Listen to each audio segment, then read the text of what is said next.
TVK MLA Ilaiyaraaja மீது குதிரை பேரத்தில் ஈடுபட்டாங்கன்னு சொல்லி செந்தில் பாலாஜி மற்றும் அவரோட தம்பி மீது தாவேகா சார்பாக ஒரு வழக்கு போட்டிருந்தாங்க. இந்த வழக்கு தொடர்பாக இவர் தலைமறைவா இருந்தார், இப்படி சில விஷயங்கள் போயிட்டு இருக்கும் போது செந்தில் பாலாஜி மற்றும் அவரோட தம்பி 2 பேருமே பாத்தீங்கன்னா சென்னை ஹைகோர்ட்ல முன்ஜாமீன் மனுக்களை தாக்கல் செஞ்சிருந்தாங்க. இந்த தீர்ப்பு வெளிவந்தது என்னன்னு பாத்தீங்கன்னா 2 பேருக்குமே முன்ஜாமீன் கொடுத்திருக்கிறாங்க ஹைகோர்ட். இது ஒரு புறம் இருக்க, இந்த வழக்கு சார்ந்து இன்னொரு விஷயமும் இன்னைக்கு நீதிமன்ற அமர்வுக்கு வந்திருக்கு. அதாவது கைது செய்யப்பட்ட ஒரு 5 குற்றவாளிகளை, எங்களுக்கு 3 குற்றவாளிகளை வந்து தனியாக நாங்க போலீஸ் கஸ்டடியில விசாரிக்கணும், இதுவரையுமே என்ன விசாரணை எடுத்தோம், அவங்களை கைது செஞ்சோம், இதெல்லாம் தாண்டி இன்னும் அவன் நல்லா விசாரிக்கணும்னு சொல்லிட்டு காவல்துறையே மாவட்ட முதன்மை அமர்வு நீதிமன்றத்துல ஒரு கோரிக்கை வச்சிருக்காங்க. இந்த கோரிக்கைக்கு ஏற்ப பாத்தீங்கன்னா நீதிமன்றமும் அவங்களை தனி காவல் எடுக்கிறதுக்கான விஷயங்களை செஞ்சு கொடுத்துருக்காங்க.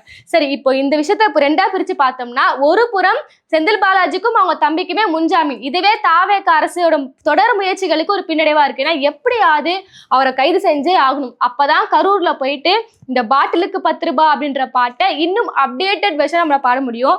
அதனால கரூருக்கு போறதுக்கு முன்னாடி எப்படினாலும் இவங்க கதையை முடிச்சிடணுன்றதுதான் தாவேக அரசோட எண்ணமா இருந்துச்சு. இன்னைக்கு அந்த முயற்சிக்கான ஒரு பின்னடைவா தான் இந்த முன்ஜாமீன் பார்க்கப்படுது.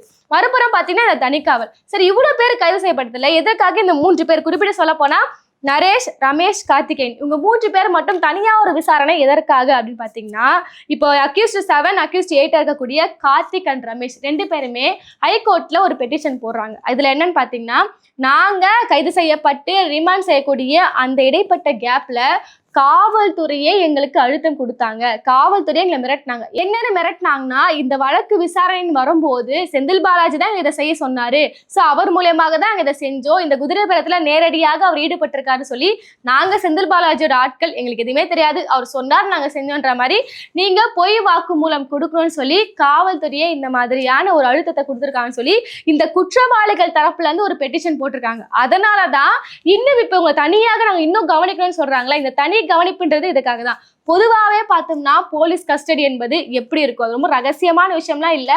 போலீஸ் கஸ்டடினா எப்படி கூட்டிட்டு போயிட்டு என்ன பண்ணுவாங்க நம்மளுக்கு தெரியும். அதாவது இவங்களை அழைச்சிட்டு போகும்போதே காவல்துறை என்ன சொல்றாங்கன்னா, உடல் ரீதியாகவும் மன ரீதியாகவும் நம்ம துன்புறுத்த மாட்டோம், வெறும் விசாரணை தான் நோக்கம் சொல்லி கூட்டிட்டு போறாங்க. ஆனா நம்ம எல்லாருக்குமே தெரியும், இதுவே வந்து ஒரு விஐபியா இருந்தாலுமே இப்படியே இதே மாதிரியான ஒரு ஸ்டேட்மெண்ட்டை கொடுத்துட்டு அவங்களுக்குள்ள பாத்தீங்கன்னா ஒரு மென்டல் டார்ச்சர் கொடுக்கப்படும்ன்றதுதான் இங்க எல்லாமே பேசுற விஷயமே.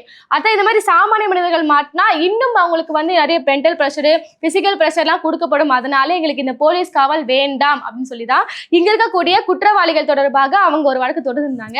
இப்ப இறுதியா பாத்தீங்கன்னா இதற்காக இந்த தனி கவனம்ன்றது நமக்கு தெரிஞ்சிச்சு.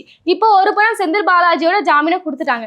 சரி, எதற்காக எதுக்கு இவ்வளவு மும்முரமாக இந்த வழக்கெல்லாம் போதே, குதிரை பேரம் ஈடுபட்டிருக்கான்னு சொல்றாங்க, அவ்வளவு ஸ்ட்ராங்கான ஆதாரங்கள்லாம் இருக்கா, இங்க இருக்கக்கூடிய குற்றவாளிகள்லாம் ஒத்துக்கிட்டாங்களா? ஏன்னா இவங்க என்ன சொல்றாங்கன்னா, முதல்ல விசாரணையின் போது நாங்க செந்தில் பாலாஜி பேர் எதற்காக இழுத்தோம்னா எங்களுக்கு அழுத்தம் கொடுத்தாங்க, அதன் காரணமாக தான் நாங்க செந்தில் பாலாஜியோட பெயரே நாங்க சொன்னோன்ற அளவுக்கு இவங்க பேசுறாங்க.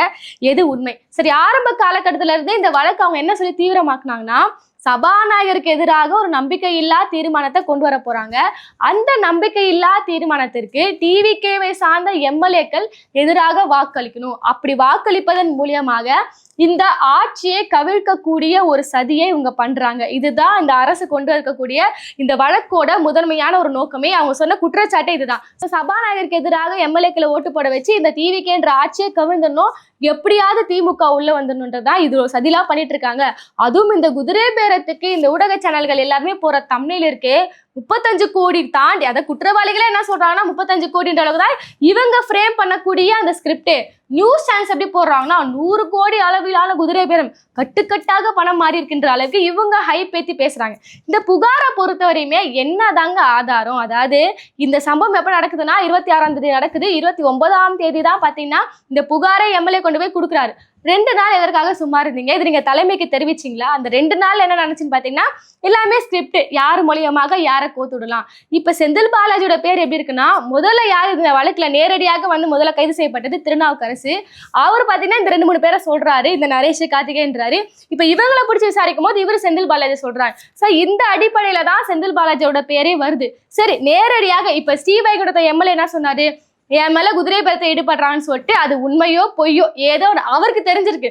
அவர் என்னதான் பாலியல் குற்ற வழக்குல சிக்கினாலுமே ஆதாரம் கேட்பான்னு அவங்களுக்கு தெரிஞ்சிச்சு. அதனால ஏதோ ஒரு ஆடியோ அவங்களாலேயே பேச விட்டு என்ன பண்ணிட்டாருன்னா குதிரை பேரத்துல ஈடுபட்டார். இவர் பேசுவாரு, ஐயோ நான் அப்படிலாம் வந்துட மாட்டேன், எனக்கு என் கட்சி தான் முக்கியம், காசுக்காக விலை போக மாட்டேன்ற அளவுக்கு இவரே ஒரு செட்டப்லாம் பண்ணி ஒரு ஆடியோ லீக் பண்ணி விட்டார்ல.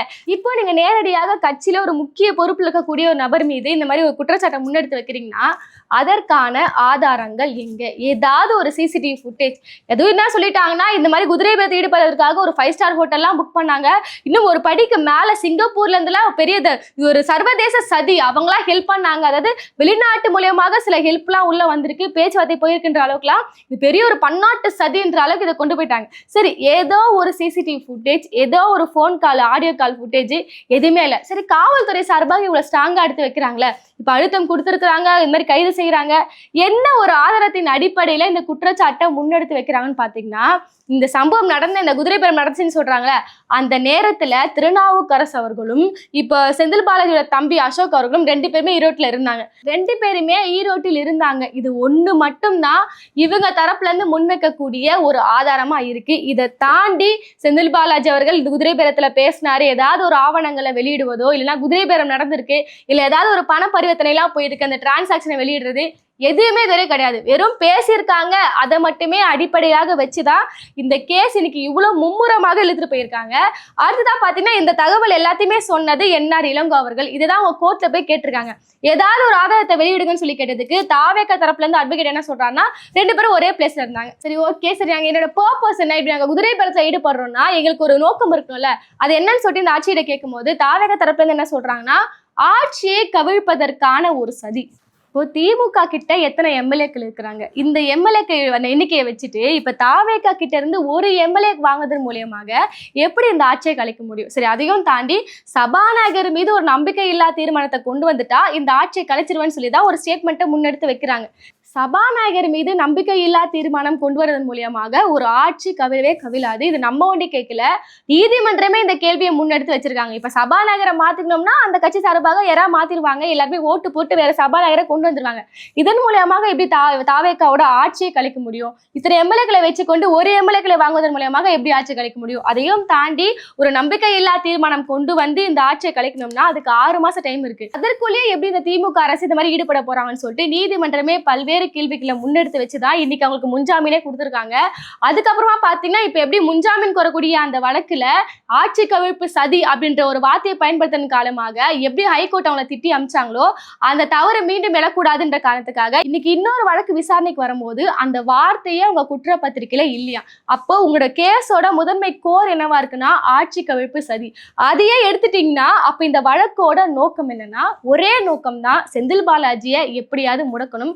இப்ப அவர் கரூருக்கு போறாருன்னா அங்க போயிட்டு நீங்க பாருங்க, நான் இதே இடத்துல தானே பாட்டிலுக்கு 10 ரூபான்னு பாடினேன், இப்போ நான் பாட்டிலுக்கு 10 ரூபான்னு பாடக்கூடிய நபர் எங்க இருக்கிறாருன்னா உள்ள இருக்கிறாரு. சோ அந்த ஒரு வெற்றியை வந்து மக்களிடையே பாடணும். அதே சமயத்துல கரூர்ல இடைத்தேர்தல் வரப்போது, அந்த இடைத்தேர்தலை பொறுத்தவரையுமே இங்க நாமளும், அதாவது தாவேக்காவும் ஜெயிக்கல, டிஎம்கே ஜெயிக்கல, அதிமுக ஜெயிச்சிருக்கிறாங்க. அதுவே அவங்களுக்கு மிகப்பெரிய ஒரு பின்னடைவு தான். ஏன்னா அந்த இடத்துல மக்களோட ஆதரவு நம்மளுக்கு இல்லைன்றதே அவங்களுக்கு மிகப்பெரிய ஒரு பின்னடைவு. அதன் காரணமாக இந்த வாட்டி அதிமுக நல்லவள வந்துச்சு, அதையும் தாண்டி இந்த வாட்டி திமுக வந்துருமோ, அப்படி திமுக வந்துட்டாங்கன்னா எங்களுக்கு இன்னும் பத்தி அது மிகப்பெரிய ஒரு பின்னடைவை ஏற்படுத்தும். அதற்குள்ளேயே செந்தில் பாலாஜிக்கு அங்க இருக்கக்கூடிய எல்லா நற்பெயரையும் சிதைக்கணும் அப்படின்றது அவனோட முதன்மை நோக்கமா இருக்கு. பொறுத்திருந்து பார்ப்போம் இன்னும் இந்த கேஸ்ல என்னென்ன ஆதாரங்களை கொண்டு வர போறாங்க. நீதிமன்றத்துல இதற்கான பல்வேறு ஆதாரங்களை கேட்கும் போது தாவேகா சார்ந்த வழக்கறிஞர்கள் இன்னும் 2 நாள்ல ஆதாரங்களை திரட்டி கொண்டு வரும்னு போயிருக்காங்க. என்னென்ன ஆதாரங்களை கொண்டு வர போறாங்கன்றதெல்லாம் பொறுத்து தான் பார்க்கணும்.